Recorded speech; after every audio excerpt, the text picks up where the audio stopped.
Hi, y'all, and welcome to Textile Talks. I'm Amy Milne, Executive Director of the Quilt Alliance, and I'm connecting today from the beautiful sunny foothills of Western North Carolina. And I'm glad you chose to join us today. And I invite you to introduce yourself if you haven't already done so and you would like to in the chat. Today, we're honored and excited to share a Quilters SOS Save Our Stories interview that I had the pleasure of conducting recently with Dr. Carolyn L. Mazloomi. And after we watch the recorded interview, Dr. Mazloomi will join us for a Q&A. And as you probably already know, if you've attended a textile talk or two, Textile Talks is a weekly series presented on Wednesdays at 2 p.m. Eastern Time in partnership with the Quilt Alliance and our three partner organizations shown here: International Quilt Museum, Studio Art Quilt Associates, and Surface Design Association. All of the Textile Talks are recorded and they're available via YouTube. And my colleague Lucy Shaken of Sockwell will enter the link for the recording playlist in the chat now. The Quilt Alliance's mission is to document, preserve, and share the stories of all quilts and all quilt makers. And today we'll watch a Quilters Save Our Stories QSOS oral history interview that I conducted recently with Dr. Carolyn L. Mazloomi via Zoom. QSOS is a collection of oral history interviews with quilters that's archived with our partners at the Library of Congress and at the University of Kentucky. QSOS was launched 26 years ago in 1999 and is not only the largest collection of interviews with quilters, but also the largest grassroots oral history project of its kind in the world. So we're so proud of that. For those of you who are not familiar with the Quilt Alliance, we are a member-supported organization. We're open to anyone, quilters and quilt lovers of any style, age, skill level, or location.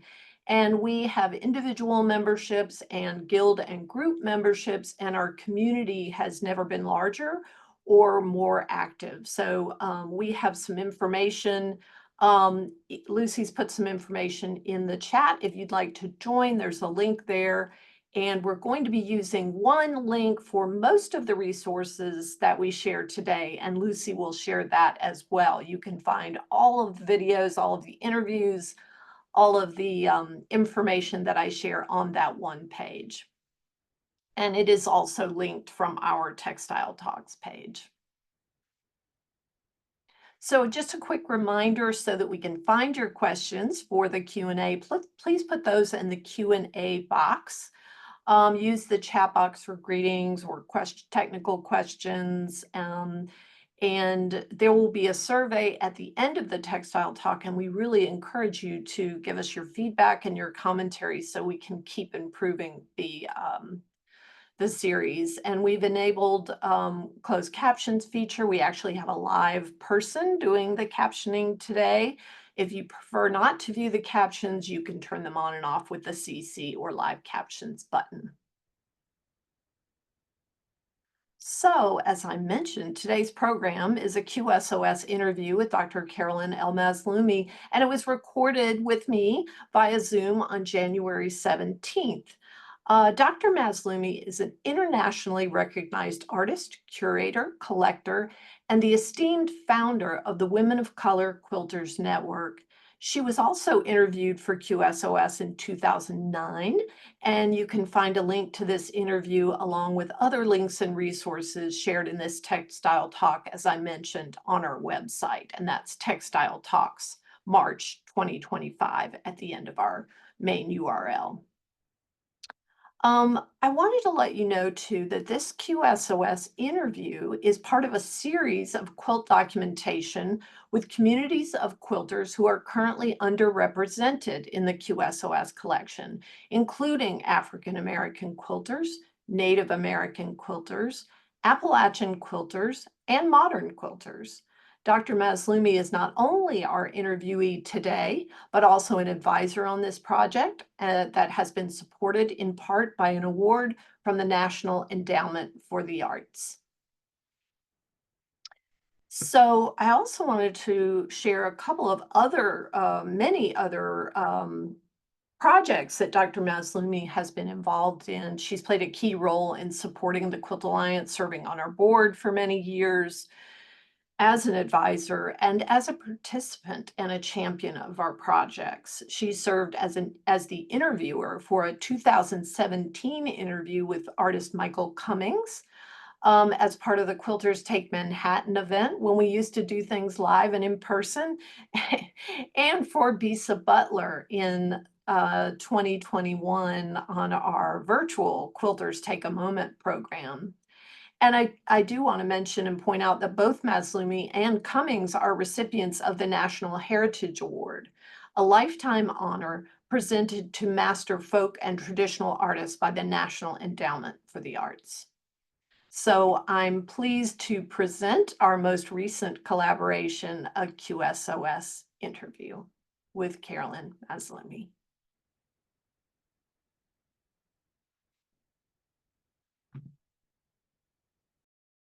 Hi, I'm Amy Milne, and this is a QSOS, Quilters Save Our Stories, oral history interview with Carolyn Mazloomi, Dr. Carolyn L. Mazloomi, and it is Friday, January 17th, 2025. And the QSOS project is a project of the Quilt Alliance, and I'm so grateful that you've agreed to be interviewed today, Carolyn. Thank you. I'm happy to be here. I'm always happy to talk about quilts. And I'm happy to listen to you talk about quilts. And QSOS interviews typically start with what we call a touchstone quilt. And the quilt that you've chosen is titled Precious. And I wonder if you would just tell me a little bit more about that quilt that you've chosen as the touchstone and why you picked it. I picked it because it pays homage to women as mothers, and the status of women is very important to me because women have the most important job on the planet as first teachers of their children. As first teachers of their children, they influence every human being on earth. That's a very powerful position to be in, very influential. As a mother, as a grandmother, that's important to me. So every time I pass that quilt, I think about how important women are in humanity. Amen. What do you have? I don't know if you grew up with quilts or not. Do you have a first memory of a quilt? My maternal grandmother quilted, and she lived in the countryside in Feliciana Parish, St. Francisville, Louisiana. And I remember the quilts being heavy. Oh my gosh, you couldn't turn over in bed with those quilts because the quilts were so heavy.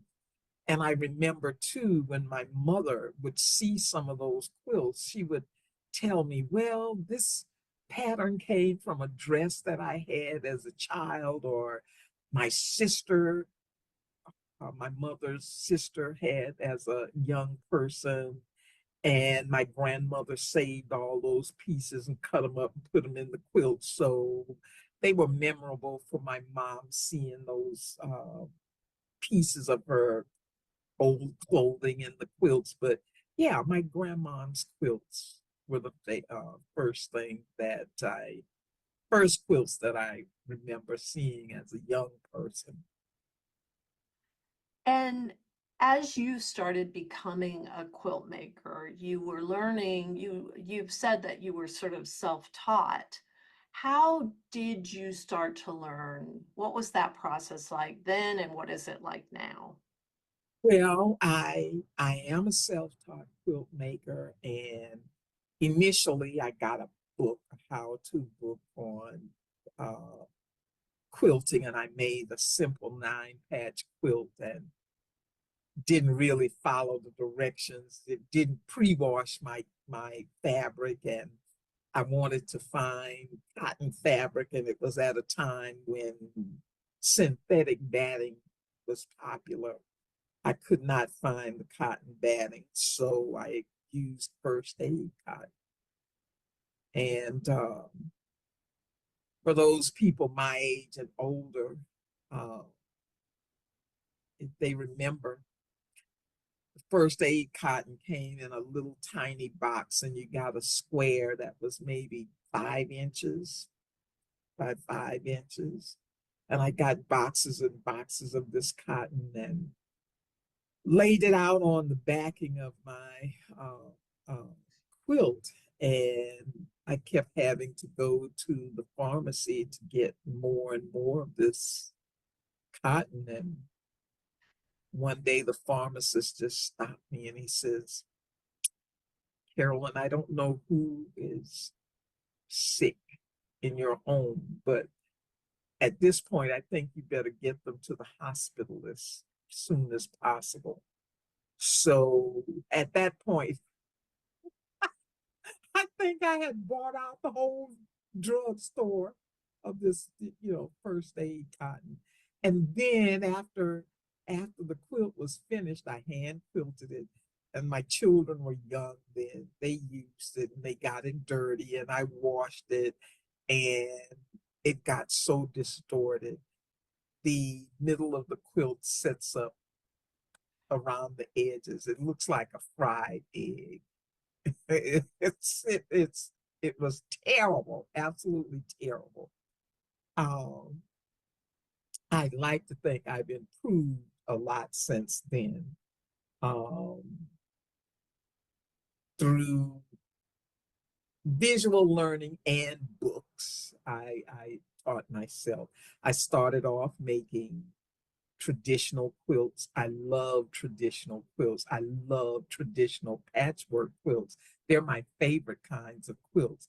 But unfortunately, I can't make them because when I do patchwork, none of the angles meet, none of the lines meet when I put the squares together. And as an engineer, it just kills me that the lines aren't straight in the quilt. So I stopped making traditional patchwork quilts and started making applique quilts and with the pictorials, and I've never stopped. That's been over 50 years. I love pictorial quilts, so I started off doing hand applique, hand reverse applique, and hand quilting, and then graduated to the machine quilting, machine applique. Then I started painting and stenciling on quilts and using other techniques like photocopy on quilts, and actually now sending the quilts out to the design to be printed on fabric. So I've gone the whole gamut in techniques. And what's very interesting about quilt community and the business of quilt making is technology and invention has played a big role in what we do, because now there are so many products to help the quilt maker make a quilt. Not only, the products that we use to make quilts, but the quilting machines themselves um, have come a long way during the 50 plus years I've been making quilts. So that's been quite interesting. Even the quilts have changed insofar as the material that people use to make quilts. So it's become quilting's become very adventurous.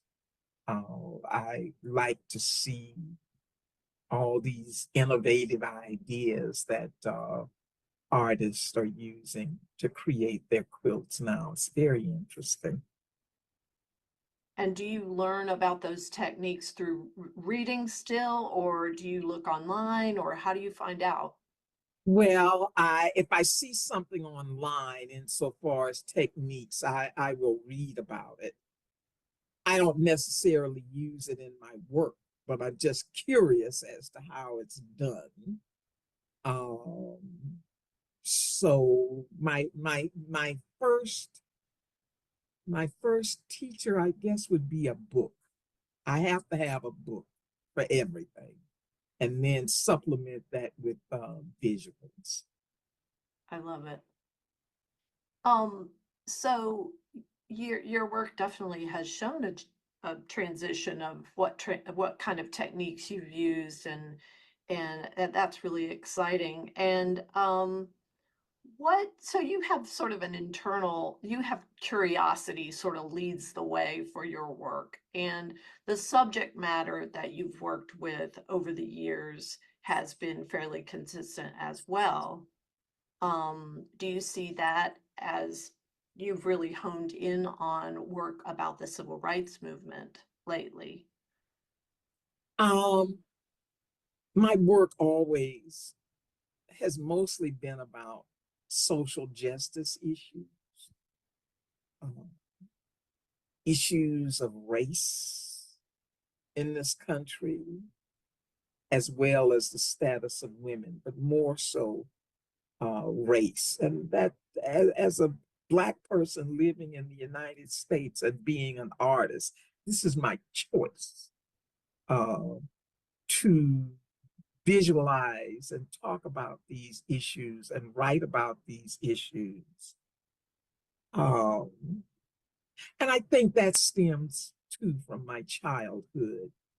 When I was growing up as a young person in Louisiana and learning about history, we learned white folks' history. There was no such thing as Black studies or Black history then. So I feel it important that I make these quilts about Black history because each quilt is a teaching lesson. And I find it very easy to create work about extremely difficult subjects for people utilizing quilts because of the sheer nature of what a quilt is and the familiarity that most people have with quilts. Um, Most people know quilts, they equate quilts with warmth and security and safety and uh, love. So, to me, there cannot be a better way to tell a difficult story than using a quilt.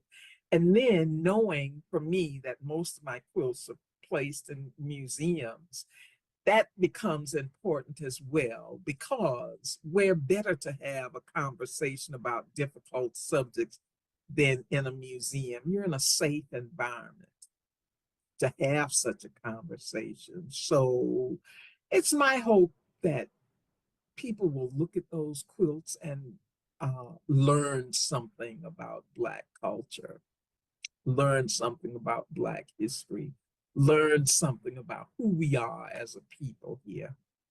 So that's important. Yeah, I have a quote from your first QSOS interview where you said, I think it's important for the sake of history to have these shows that you curated. You curated extensively. And you said that it's important to have the books as well about the exhibitions because it's like a footprint, especially for the network, Women of Color Quilters Network, for the African American quilter, like a footprint on the canvas of American quilting. Um, has this footprint changed as a result of these books and exhibitions, in your opinion?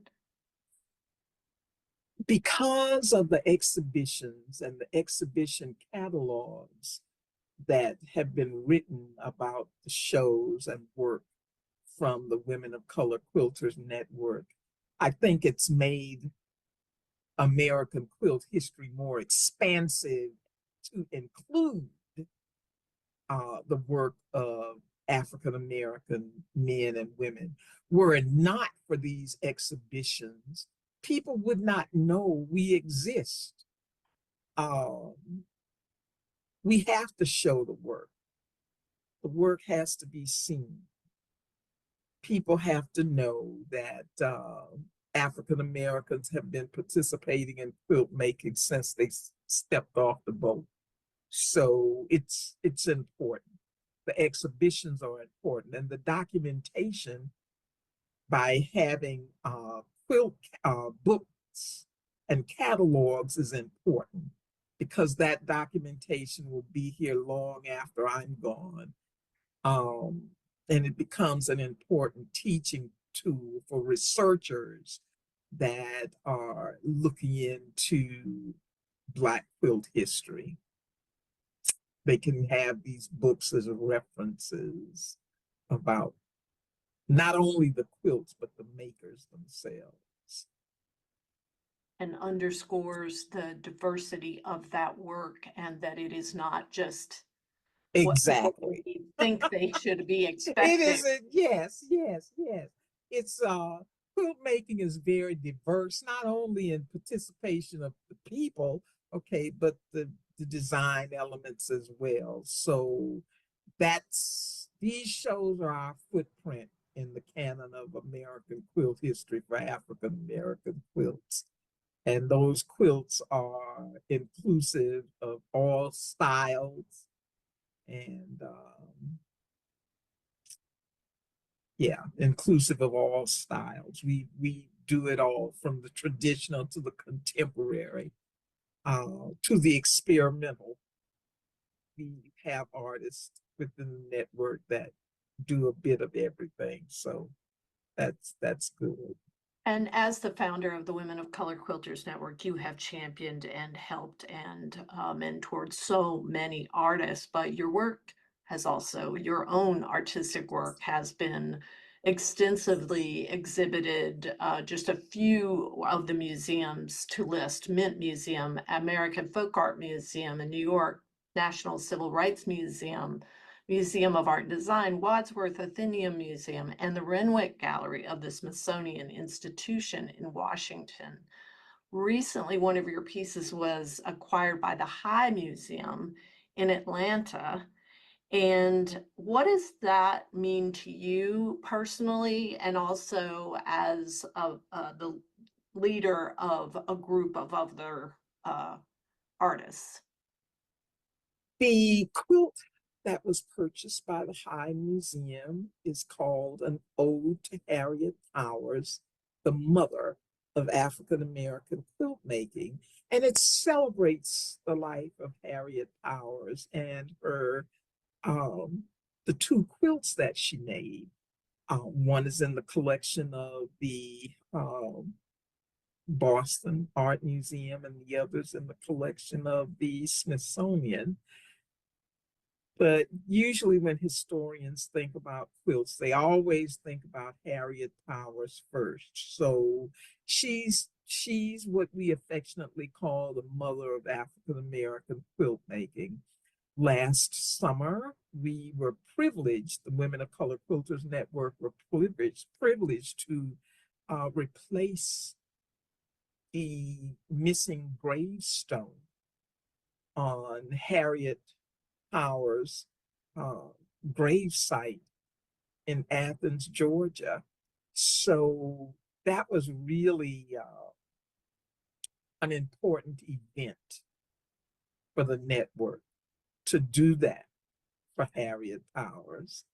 And in addition, I also had a special stone seat um, made to put in front of that grave site because I envision that grave site as becoming a mecca for Black quilters. I think they will search out that site to pay homage to Harriet Towers. So to have that quilt there in the High where people can see it and honor Harriet Powers is important. It's a beautiful futuristic, honoring the past with a futuristic vision. That's beautiful. Um, have you kept it? You have a lot of art. You are a collector and you own a lot of art. How many of your pieces do you own? And have you gifted them to family? Do you have plans to gift them to family or friends? It is very important for me to leave quilts to my family. So they have at least 60 of my quilts. This is something I advocate within the network, that network members leave quilts to their family. One of the most collectible of all quilts in the country are Black quilts. And I find that most earlier quilters who are no longer with us, they sold all of their work or gave it away and left nothing for their families. And to me, that's wrong.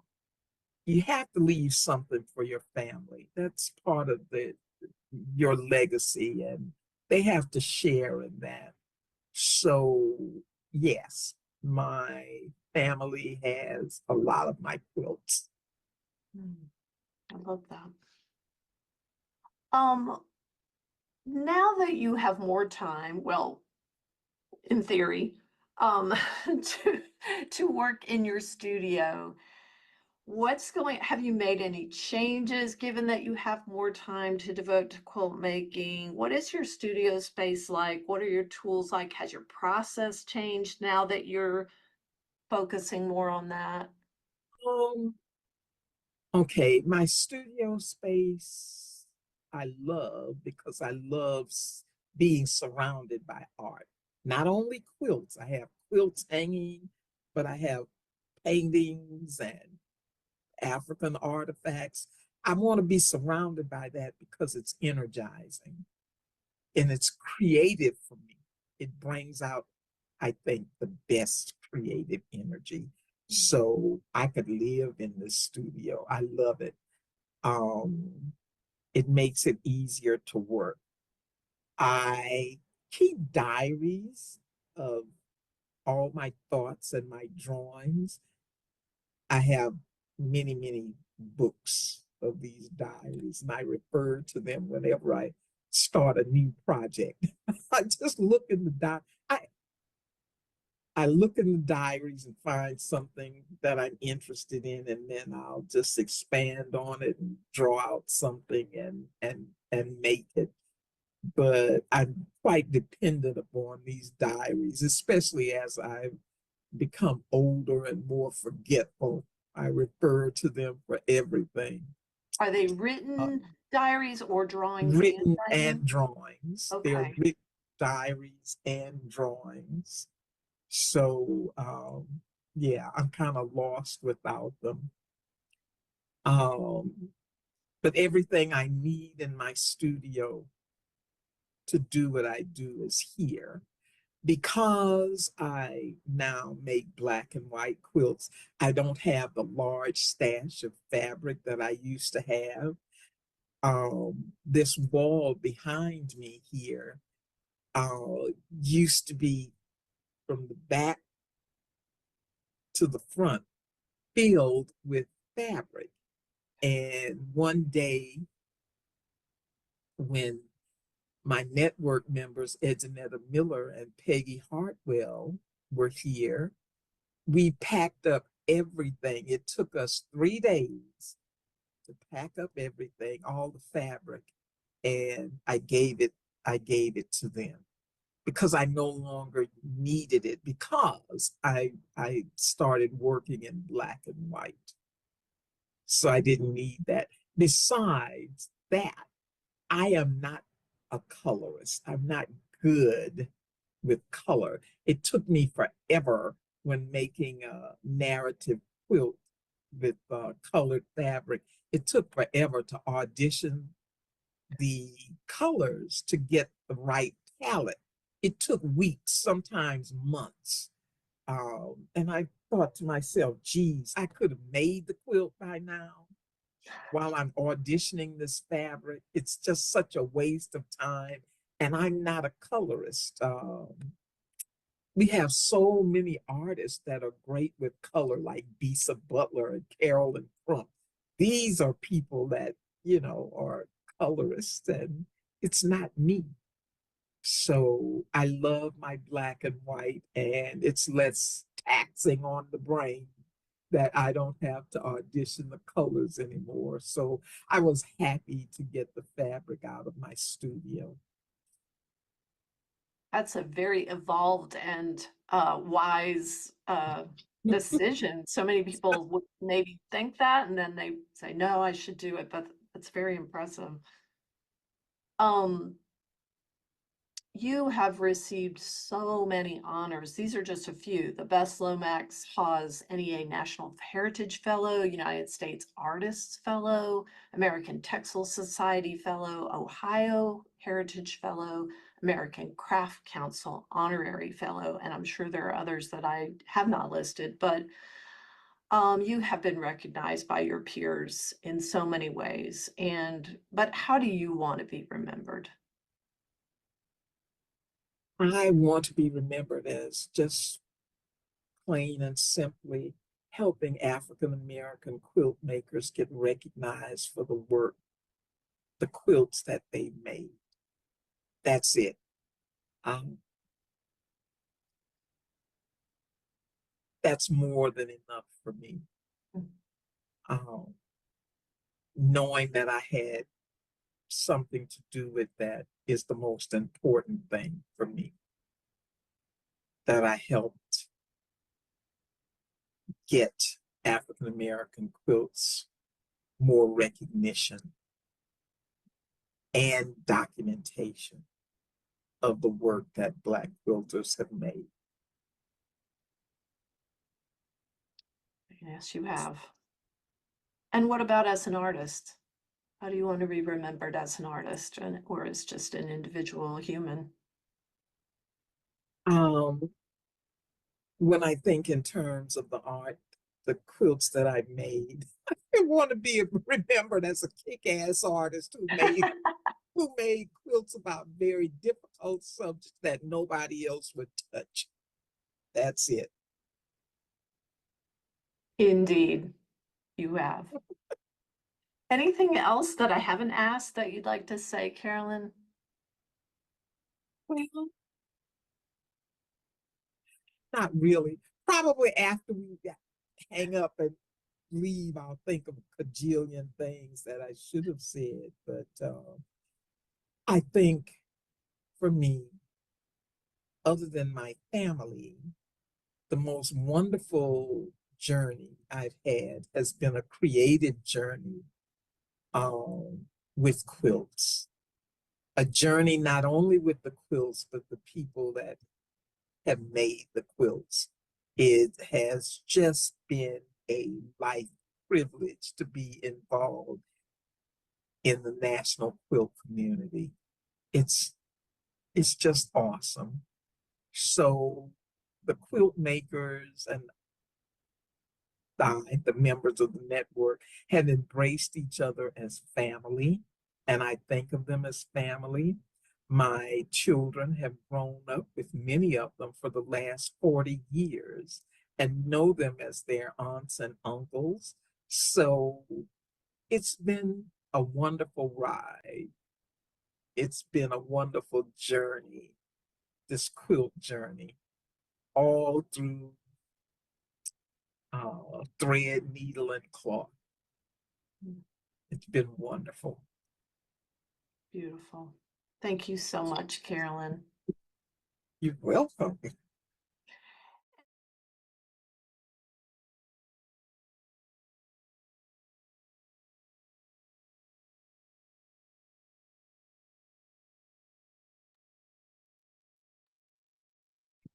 Uh, I'd like to invite Carolyn to join me. And hi, Carolyn. Hello. I love rewatching that. I've watched it all the way through now twice, and I was, of course, there with you when we talked, but it's such a joy to see the enthusiasm and passion and smiles as you're talking about quilts. I especially love when you talk about traditional quilts, and you're not about that business because you talked about that. But I just love to see your face light up when you talk about that. And I think in general, you are so modern in your embrace of all types of quilting. That always fascinates me. So I wanted to show the work that you're doing preparing for your show. Will you tell us a little bit about this show before we start taking questions? Well, life has become somewhat complicated. The week of April 24th, I have a solo exhibition opening at the Textile Center in Minneapolis. And I also will have work the same weekend at the Chicago Art Expo. Oh my And also the same weekend is the reception for an exhibition that's currently at the Smithsonian American Art Museum's Renwick Gallery. And that exhibition is work from the Women of Color Quilters Network that was once in my collection that was purchased by the Smithsonian. So all three of these exhibitions open the same weekend. So Oh my um, goodness. I continue making quilts about Black history. I'm just kind of stuck in that mode, and I think it's just more important right now than ever. The piece that is on the screen now uh, deals with the life of Dr. King, and it's called He Had a Dream. And in each corner of that quilt is the number 39 because he was only 39 years old when he was murdered. And I can just only imagine if he lived a complete full life, um, how not only Black people, but the world would have benefited from this man's wisdom. Yes. Um, so it's a salute to Dr. King. And what you're seeing, audience, is several photographs of the same piece. These are detail shots on the right. I just want to point that out. It is a huge piece, 8 feet by 10 feet, and it is not the smallest, it is not the largest piece in the show. Um, these are very big works. Are these bigger than, in overall, bigger pieces than you've made in past exhibits? Yes, they are. I don't know what happened in my old age. I decided to make these huge quilts. And someone asked if I quilted the quilts myself. I can no longer quilt um, because of some physical problems. So I have three people that quilt my quilts for me. Um, and Sylvia Hernandez is the lead quilter, and Christy Vieira and Janice Green. Right now, I'm just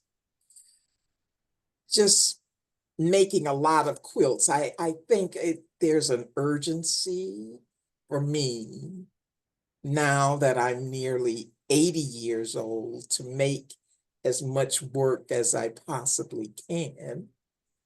So it's been a very productive time for me this last year insofar as making quilts. I'll say. Let me go through some of these other pieces. Madam C.J. Walker. So as you said, um, women's issues are, and women's history are a topic really important to you. This one is 77 inches by 80 inches. And I love seeing that color, even though you talked about color making the choice to go black and white, but look at what color is doing here as far as the topic. Some of the quilts have just a little pop of color, just a tiny bit. Mhm. I'm still in the black and white mode, um, and I don't think I'll ever change to make it different. I like what I do, but every once in a while I'll put a little pop of color in the quilt. Love that. And this one, the Green Book, 80 by 80 inches. A Yes. tiny quilt. Pardon? A tiny Oh quilt yeah. window. As a child, I remember my father uh, had a copy of the Green Book, and it was very useful back in the days of segregation to let Black people know where they could stop to eat, where they could stop and uh, sleep and get food to eat, get gasoline for their cars. So um, it was very helpful to have that book. But I remember that and the trips that I took with my brothers and sisters, um, visiting our relatives in the South. So, I love the idea that you have a historic document on a historic document, and you're talking about both the quilt being the other historic document, and they're both now going to be archived with this interview in the Library of Congress at a time when we don't know what's being preserved or being erased. And so I agree. It's probably never more important for you to be doing the work that you're doing. no, we don't. And in hindsight, you have at this point in our uh, nation's history, we have over 40 states that have legislated laws that limit or even prohibit the teaching of Black history or some facets of gender study and whatnot. So we have so many books that are banned that talk about Black history and civil rights, gender studies. So making these quilts to me is more important than ever. Yeah. Um, to tell these stories and visualize the stories because people may not be able to read about them. So I want to keep them alive. This knowledge to me is imperative. And for the history of quilting, you're using very modern technical tools to do the work that you're doing. Will you tell a little bit about the process, how you get your drawing onto the quilt and how it is quilted? Um, well, the I draw on paper. I first of all, I love the feel of sitting down and actually drawing on paper. Um, I could draw on software as well, but the feeling is different when it's like writing. When I do a book, I write the whole book longhand. Okay. And I need a pencil. Can't do it with an ink pen. And then when I finish the entire book, I'll type it. But it's the same thing for drawing. I have to have paper and my drawing pencils. And then I digitize the drawings and I send them to a printer and have them printed.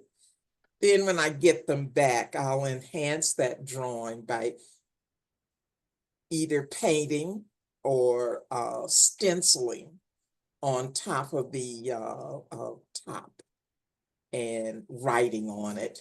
And then I'll give it to one of the quilters to have it quilted.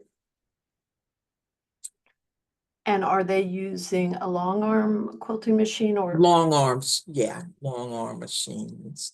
And they would have to because the pieces are so large. Right.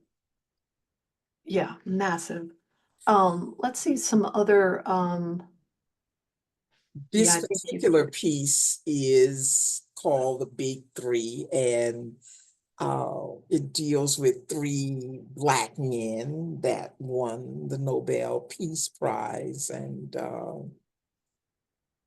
Dr. King, Mandela, and Obama. And each one of these men I've written about in some facet or another, and their history is important to me. So I chose to celebrate in a quilt. And they're little snippets of imagery that are unique to each one of these men in their fight for racial equality. I think your style of drawing is so contemporary. It's so, it could be in a graphic novel by you know, a young person. It's just really appealing the way you compose.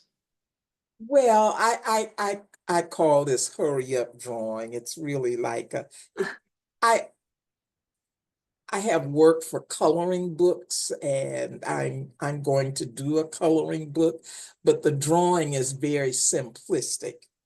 Yeah. Uh, I can draw finer than that, but that really doesn't serve the purpose I want when it comes to uh, quilt making. I want the imagery simplified. It's very effective though. Carol asks is, and I think I asked you this, we've heard about how, we've heard how being an engineer shaped Dr. Mazloomi's preference for applique rather than patchwork. How has or does your background in engineering serve to inform your processes in your preferred form of making quilts? Well, the discipline necessary is important in both fields. The design elements are important in both fields, being able to design and make critical decisions about those designs. A lot of people ask me all the time when they hear, oh, you got a degree in engineering, and they want to know, oh, how did you transition from engineering to art? And I always say I have several degrees, and it takes my husband to explain this. He calls me a lifetime student because early on, I was never satisfied with really any career I had. You know, I worked in it for a hot minute and then I was gone. The only thing that really satisfied me was the creation of art. So that's much to hit my husband's dismay, because he always gripes, you know. He paid for graduate school and post-grad school, and I'm making art, which was totally unrelated to anything I studied. So, Hey, but it is what it is, because I I have always wanted to do the things that make me happy. My family makes me happy, and making art makes me happy. I don't think we were put on this earth to be miserable people. We should be happy and content and joyous human beings. And that's how I would like to have my life. And that's how it has been. So I've been very privileged. Um, Well, amen to that. It's a hard time it's a hard time for any of us to maintain focus, especially on making art, living our life with all that is going on. Do you find that have you s- experienced any engagement online or in person that is negative or that was personally taxing or? every week, I'm the queen of hate mail. Oof. I get it all the time. And every time a new piece comes out, um, every time there's a show, my archives are full of emails that I've gotten from people or stuff they've written online. And now it's become even worse. Mm. So I think hate mail is a good barometer for me of the success of a piece of artwork. Um, the purpose of creating the work is to educate people about something that issues they may not know about. Um, in this case, we're talking about issues of race relations. So if I've gotten under somebody's skin, that means at least they've stopped to look, they've stopped to listen. So that's half of the job done right there. So when I get their nasty emails, I already know you've taken a look and it's done something to shake you up. Otherwise, you would not have contacted me. Yep, that's a great takeaway. I see not a question, but a comment from Susan Hudson, a fellow NEA fellow, National Heritage Fellow, in the comments, and she's talking about the impact that your work has had on her and the inspiration um, of your the meaning of your work to her. And Susan, we're working on an NEA Fellows panel because we also know Michael Cummings, who Carolyn has interviewed for QSOS. So Susan put that bug in my ear at QuilCon, and we're working on that conversation. So to be continued on that, Susan. Um, I want to get a couple more questions in. We've got about 5 minutes left. Um, Asia, I'm sorry if I mispronounced your name, but she's asking, how are you planning for the continuance of the Women of Color Quilters Network after you become a beloved ancestor? That's a good question. And I get asked that question a lot. Okay, the average age now within the body of the network, the average age of quilter, and I'm a young'un. I'm considered a young'un because the oldest one is 103. Oh, And the average age is 76 to 103. And I have to say, in the 40 years that we've existed, in 40 years, I've only received 2 grants in those 40 years. And most of the activities of the network, I funded myself. Every book, every exhibition. I've done it because, well, first of all, I could afford to do it, but more so important than anything, for me, the objective of the network has always been to find a place in the canon of American quilt history for African American quilts.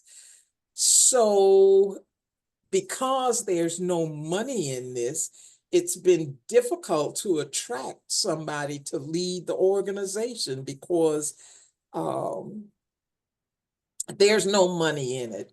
And I've never charge membership dues because early on, most of the members were from the South, and most of the women were struggling, trying to take care of their families. And, they Yeah. couldn't afford it, but it would have been a hardship. Every little dollar could have been a hardship. So um, I'm working with an organization that I've put the fuel in the tank myself, and there are not too many people that would do that. I've had maybe three young people come here for a couple of weeks, and they they offered to take it over. And each one walked out and said, I don't think I can do this. Especially, I can't do it for free. Yeah. And this has been a labor of love. Uh, it's a labor of love. You have to love it, and I love it. So I unfortunately, in answer to your question, I don't have a successor. Um, so that's the beginning and the end of it. We have several African American quilt historians. Three of them I've mentored that are doing wonderful things with quilt studies. So that's a step in the right direction. Uh, Yeah. we have many African American quilters, young quilters that have joined national organizations such as SAQA and the Modern Quilt Guild. Mhm. So that they're thriving in that manner. But when it comes to the Women of Color Quilters Network, I have no answers.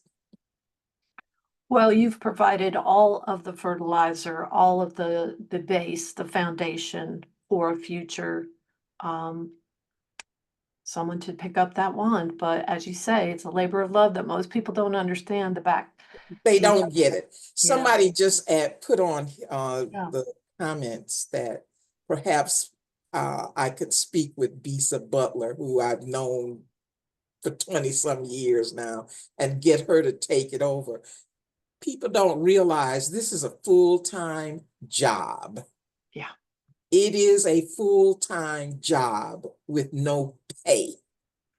So it's difficult asking somebody to take over uh, something like this with no pay and no funding. It's not just about communing with the quilters, okay, but keeping up with all the paperwork, writing the catalogs when I'm curating an exhibition. Um, you're responsible for all the work that every piece that comes in here, I'm responsible for. The shipping, well, back in the day when I could, I would do all the shipping back and forth to each venue and to the quilter. Ooh, And no member of the Women of Color Quilters Network has ever paid an entrance fee for a show. They've never paid for shipping either way to ship their quilts. I've had exhibitions not only across the country, nationally, but out of the country as well. And you have to deal with all this paperwork and whatever. So if people have a job like Bisa Butler is a full-time artist, okay, it's unrealistic to right. think that somebody would take this on. And now your job is shifting to your own work, and that is just as important, Carolyn. I think the legacy that you've left, you said you wanted to be remembered for the impact of the organization that you founded, but I think it's clear that your artwork, your work as an artist as is as impactful, if not more. So I want to say, go ahead. I don't want to cut you off. I just wanted to say, I told the network members 2 years ago that I retired. And it was at our last big exhibition in St. Petersburg. And there was such a big commotion, okay? And some of the elder members, they really cried because this is all they have. I mean, to be connected with the Yeah. network, and we're a family. I came away, I felt so bad. I did. I Oh, just felt so bad. Now, to 2026 is the celebration of the 250th anniversary of our country's birth, the yeah, signing of the Declaration of Independence. right. And every museum and cultural entity in the United States is having a celebration. Well, the Women of Color Quilters Network will be included because I've decided to uh, quilt a show, curate a show uh, in honor of the 2026 celebration. I'm So, not surprised. so we will have a major exhibition next year. You're I don't know if I'm able to do a catalog or not, but we will have a major exhibition. You are absolutely an incredible human being, and I'm so thankful to you for coming on today and sharing uh, both the interview and also this time with you. We have many more questions, but we will not get to them today, but we will try another day. And I want to mention next week, it's such great luck that next week we'll have curator Aaliyah Brown on. Sakwa will present with her talking about We Gather at the Edge Contemporary Quilts by Black Women Artists, which is your collection being exhibited. Wonderful. Yes, so it's perfect synergy. And So Aaliyah is one of my mentees. So, I mean, a wonderful quilt scholar and curator. So, this is great. it's perfect. I can't wait. Thank you so much, Carolyn. And thank you, everyone who tuned in today and commented and shared. What a great hour. Thank you, everyone. And I want to thank our sponsors too. We'll play our outro here with to thank our sponsors. Take care, everyone. Thank you, Goodbye. Carolyn.